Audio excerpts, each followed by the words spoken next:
Alors, on va voir maintenant comment démonter un démarreur Bosch.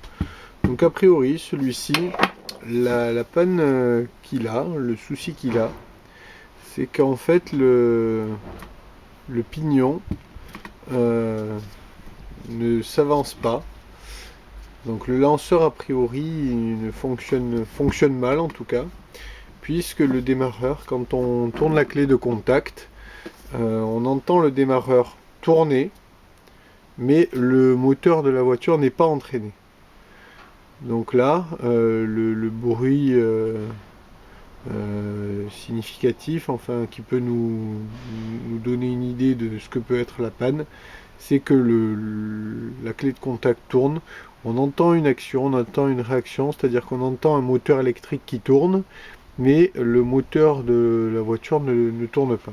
Donc le moteur électrique qui tourne, c'est le moteur électrique du démarreur, donc cette partie-là. Par contre, le lanceur qui est là, qu'on va voir, qui permet de faire sortir ce pignon, le faire avancer ici pour entraîner le volant moteur, ben, ne fait pas son office.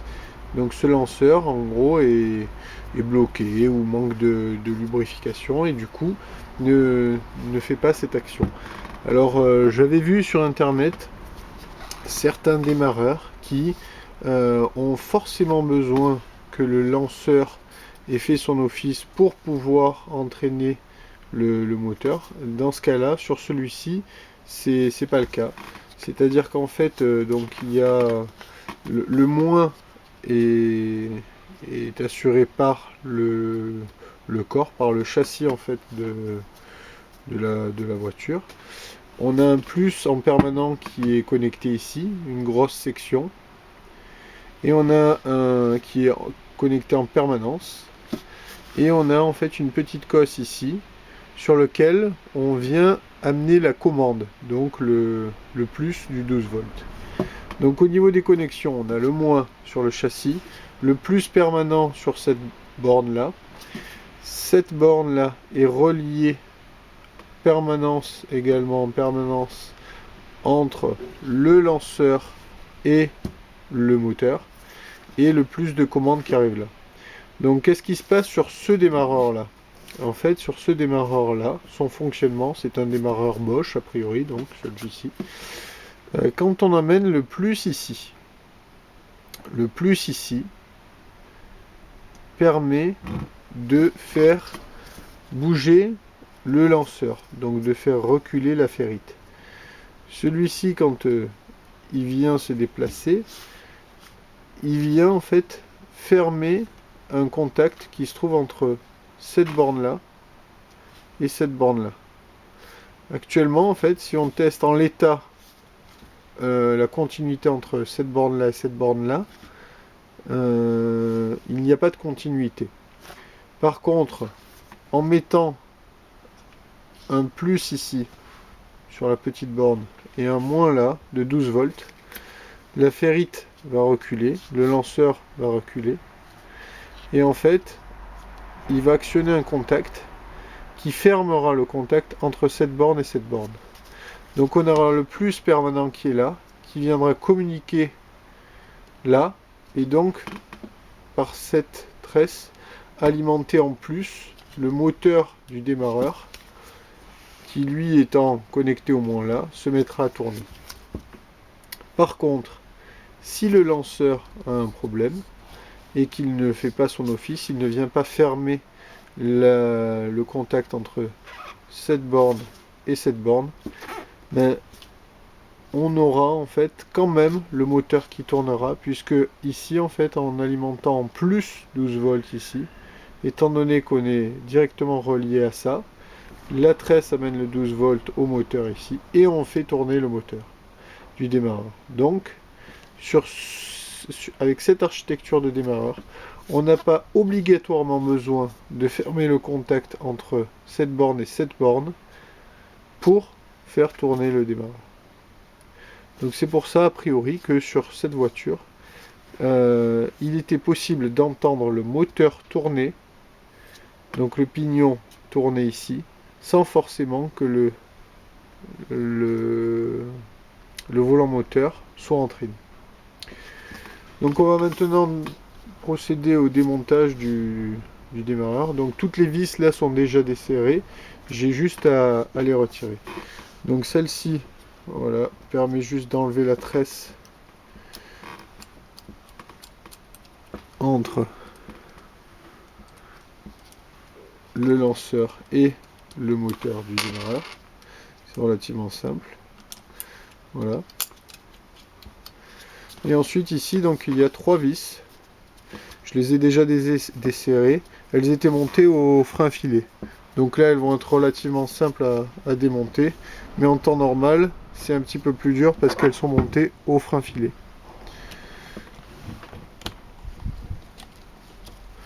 Voilà.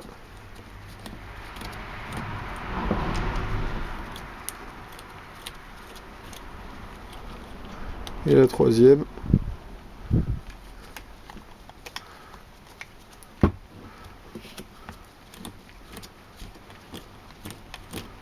Et voilà.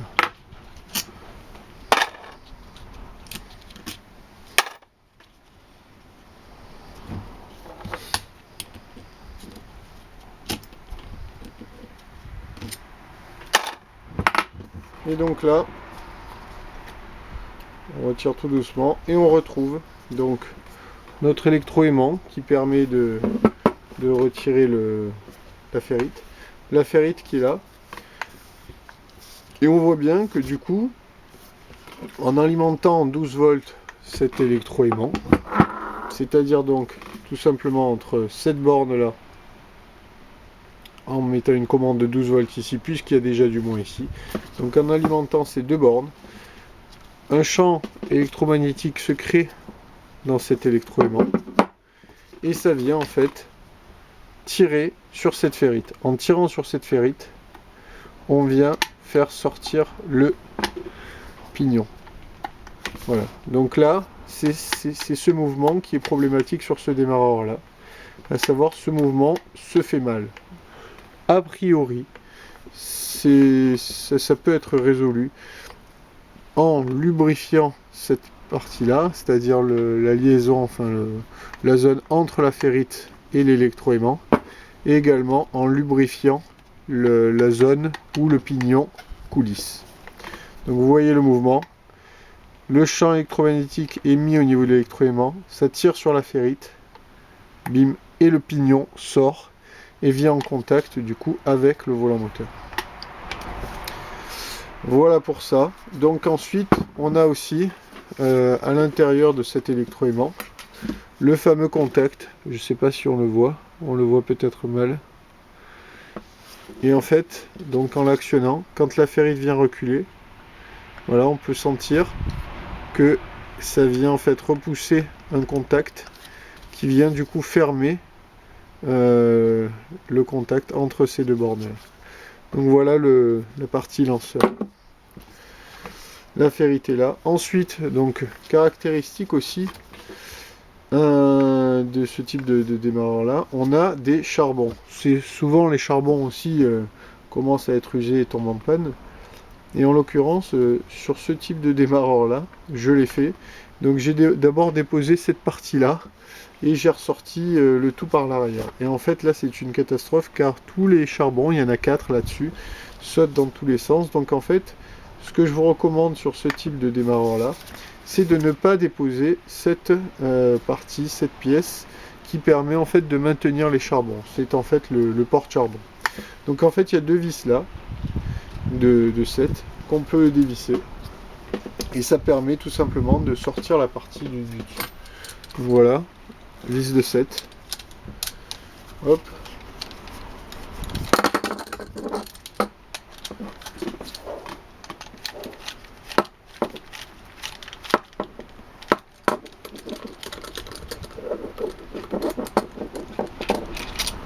Une. Et deux.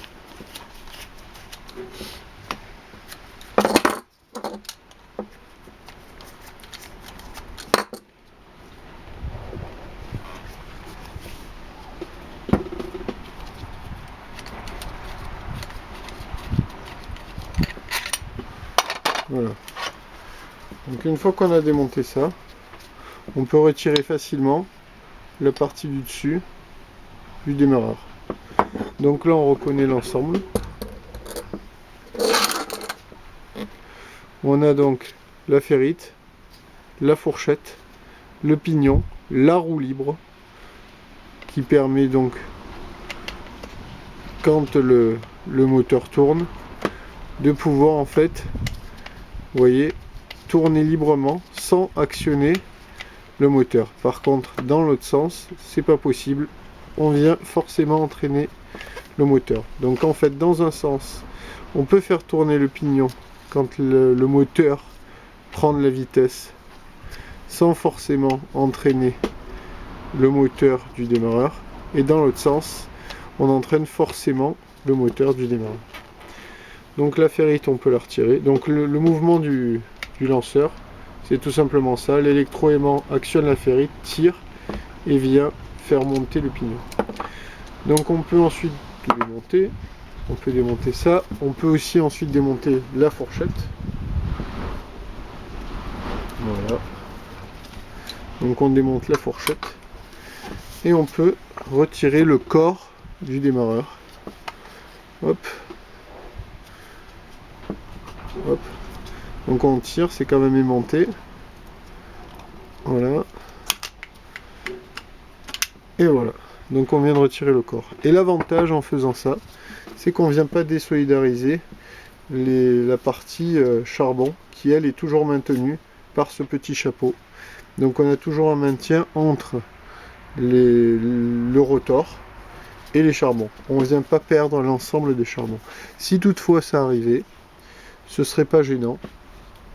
Il suffirait simplement d'utiliser une douille de 27 ou de 32, une douille de cliquet, de venir d'abord introduire la douille de cliquet au centre de tous les charbons, positionner tous les charbons et ensuite faire coulisser le rotor en poussant la douille de 27 ou de 32, je sais plus, et venir loger cette partie-là du rotor à la place de la douille pour pouvoir tout repositionner.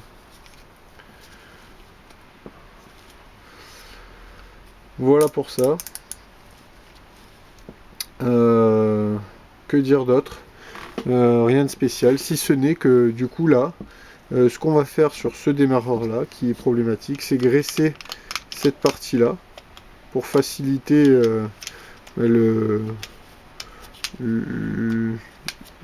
l'action du lanceur. Ensuite graisser cette partie là et la liaison entre du coup le lanceur et sa ferrite. Voilà, c'est à peu près tout ce qu'on a à dire sur ce démarreur Bosch. Donc je vais faire cette manipulation de graissage là, je vais remonter, sans oublier de remonter avec des vis en mettant un peu de fil frein au niveau de ma liaison des vis cruciformes pour éviter que le tout se desserre. Et ensuite je garderai ce démarreur à l'occasion pour pouvoir m'en resservir. Voilà.